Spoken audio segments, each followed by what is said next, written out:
Hello guys, good morning. Nakauwi lang namin, kani-kanina galing sa mall.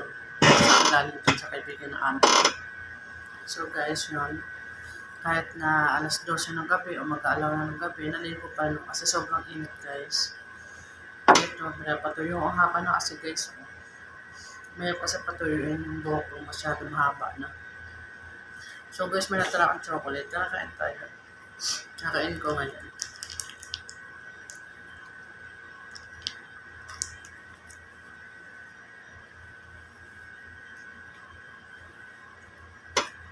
Patay guys.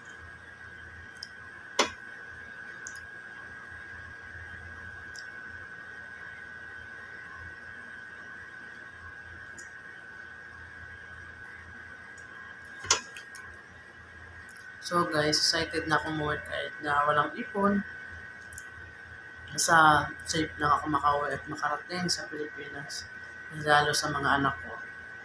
So guys, kahit na wala akong ipon, wala akong ano, basta makasama ko na yung mga anak ko, masaya na ako. Kasi sila yung buhay ko eh. Sila yung lakas ko.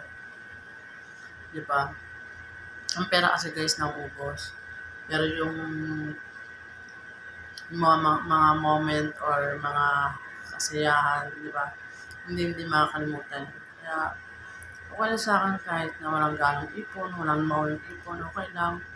Basta, andyan na ako para sa mga anak ko. Maalagaan ko na sila, maasikaso ko na sila, di ba? So, yun.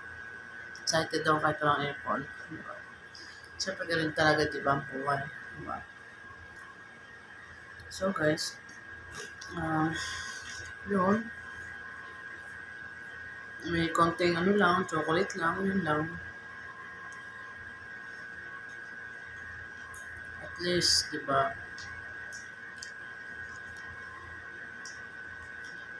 Ano guys, alam ko naman mahalaga din ang pera, pero mas mahalaga yung kasiyahan, yung mga moment na hindi makakalimutan, di ba? Yung mga nangyayari sa buhay, di ba? So,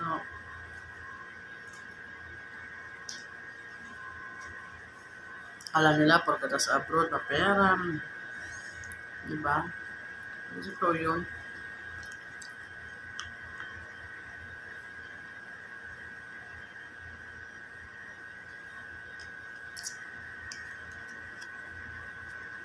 Natara ko itong chocolate na yun na guys. Kailangan ko ano, kasi sayang. Alam mo guys, dati hindi mo umayit sa kape. Ngayon mayit na ako sa kape. Yung kahit na mainit, kahit mainit na yung panahon, kape pa rin. Alam ko ba kung ba't naging mahilig ako sa kape guys?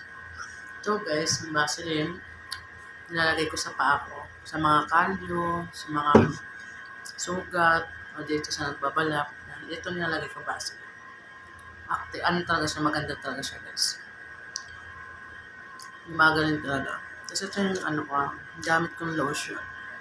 Paubos na rin siya guys. Yun naman gamit ko. So guys, maya konti, matutulog na rin ako kasi mag-alas 4 na dito. Kaya mag-video muna ako, content muna ako.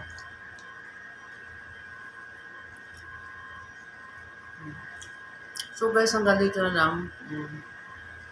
Sana may natutunan kayo sa mga sinabi ko. Diba? Kaya, hanggang dito, thank you for watching. Love you all.